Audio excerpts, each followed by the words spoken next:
예, 출생 미신고 영아 유기 살해 사건들과 관련해서 경찰 수사가 속도를 내고 있습니다. 네, 관련 내용 이승훈 변호사, 정혁진 변호사와 함께 자세히 짚어보도록 하겠습니다. 안녕하세요. 안녕하세요. 자, 수원 냉장고 영아 시신 사건의 경우에 남편의 서명이 퇴원 서류에 기재가 돼 있었잖아요. 네네. 자, 그래서 이제 남편이 공범이 아니냐, 자 이런 이야기가 있습니다. 그게 몰랐다고 보기가 상식적으로 어려운 거 아니겠습니까? 서면까지 했으니까. 예. 네. 그다음 또 근본적으로는요. 살해된 아기가 뭐 한두 달 전에 살해된 게 아니고 2018년생, 2019년생이에요. 그러니까 5년 가까이 아기 그 사체가 두구가 집안의 냉동고에 있었다는 거 아니겠습니까? 네. 이거야 이것보다 더 엽기적인 일이 있을 수 있는가? 제가 봤을 때 남편 없이 그 여자 혼자서 산모 혼자서 엄마 혼자서 이런 범행을 저질렀다라고는 상식적으로 생각하기 어려운 것이 아닌가 싶습니다. 네, 친모가 구속된 당시 이제 영아 살해 혐의가 적용이 됐습니다. 하지만 이제 경찰이 살인죄 적용을 검토 중인 것으로 전해지고 있거든요. 영아 살해죄, 살인죄 어떻게 차이가 있는 건가요? 네, 일단 영아 살해죄는 10년 이하의 징역이에요. 근데 살인죄는 사형무기 5년 이상의 징역이거든요. 처벌에 있어서 굉장히 차이가 나죠. 두 번째는 영아 살해 같은 경우는 아이를 키울 수 있는 능력이 없는 상황에서 네. 분만 중이거나 분만 직후에 살해해야 되는 거거든요. 그런데 지금 하루 이후에 살해했다는 얘기가 있어요. 그러면 분만 직후라고 볼 수 없기 때문에 살인죄를 적용해야 되는 거 아니냐. 이런 이제 법적 고려를 하고 있는 것 같고요. 지금 이게 굉장히 모순점들이 많이 있는 게 과거에 낙태죄 있었잖아요. 헌법 불합치 결정을 받은 이후에 입법 개정이 안 됐어요. 그래서 지금 다 무죄 판결을 받고 있거든요. 그럼 출산 직전이면 무죄 판결을 받고 출산 직후에는 또 살인죄가 적용된다라고 한다면 굉장히 모순적인 상황이 발생하고 있거든요. 그래서 지금 국회에서 개인적으로는 입법적으로 해결할 필요성이 굉장히 시급하다. 그런 측면에서 지금 낙태죄에 대해서도 빨리 개정을 해야 될 것으로 보여집니다. 예. 자, 그리고 이번 사건이 예전에 그 설해마을 프랑스인 영아 살해 사건, 그 당시에도 이제 프랑스인들이 이제 설해마을에서 부인이 영아를 살해해서 냉동고에 이제 시신을 이제 보관했다가 이제 난리가 난 그 사건 아니겠습니까? 네네. 당시에도 이제 남편 같은 경우에는 무죄가 나왔었어요. 네네.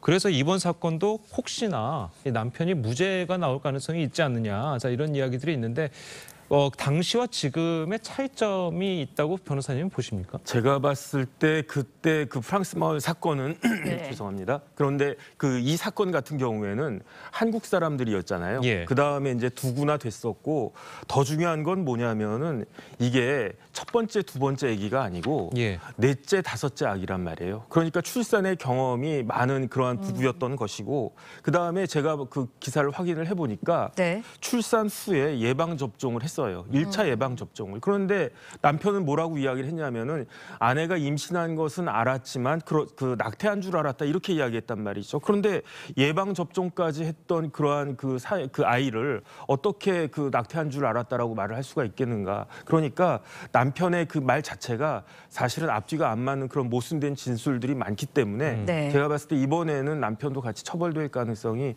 굉장히 높지 않나 생각이 됩니다. 예. 네, 화성 영아 유기 사건을 좀 살펴보면은 아기를 인터넷으로 만난 사람에게 넘겼거든요. 그렇다 보니까 경찰이 친부도 피의자로 입건을 한 상황입니다.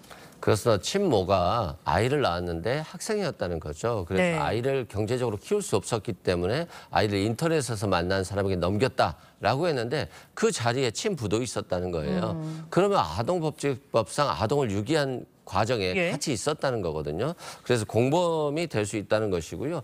또한 여기서 고민해야 될 부분은 아동을 넘겼다라고 했는데 받은 사람들에 대한 인적 사항이라든가 연락처가 없어요. 그러면 정말 아이가 넘겨졌는지 아니면 또 다른 어떤 살인 사건이 있었는지에 대해서 우리가 고민해 볼 필요가 네. 있거든요. 그래서 예.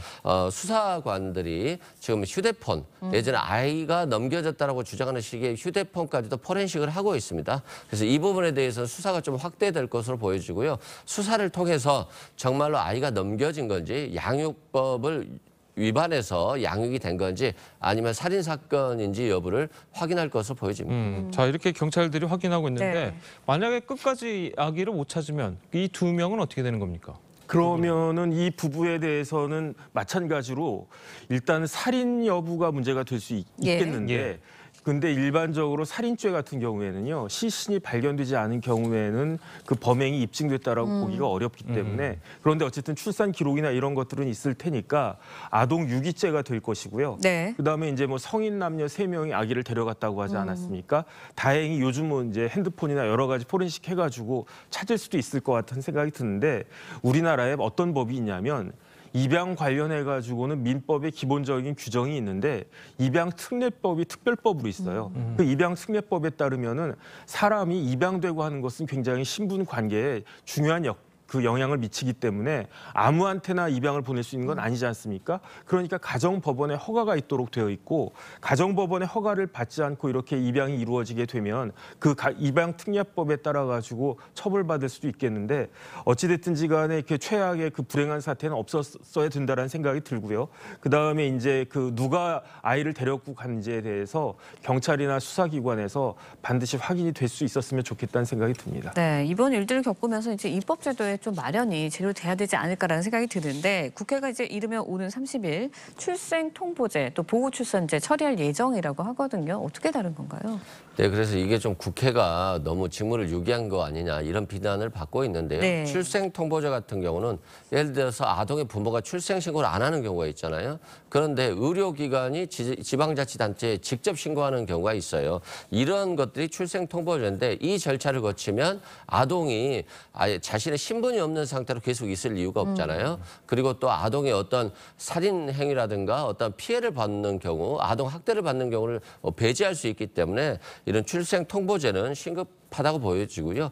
보호 출산제라고 해서 이렇게 자신의 출산 자체를 숨기고 싶어하는 사람들이 있잖아요. 그래서 뭐 화장실에서 아이를 낳고 살인하는 사건까지도 있었었는데 이런 것들을 막기 위해서 익명으로 아이를 낳게 하고 이걸 지자체가 보호해 주는 거거든요. 그래서 아이의 입장에서 보면 생명권은 굉장히 존중될 수 있지만 반면에 아이의 부모를 알 수가 없는 거잖아요. 아이의 인권이라든가 자신의 뿌리를 알 수 없던 점에서 이건 어떤 법적 쟁점들이 지금 국회에서 굉장히 토론되고 있고요. 그럼에도 불구하고 빨리 결론을 내는 것이 아이를 위해서는 더 좋지 않을까 싶습니다. 예, 이 과연 아이를 위해서 좋은 것이 좋은 것이냐, 아니면 부모를 위해서 하는 것이 좋은 것이냐.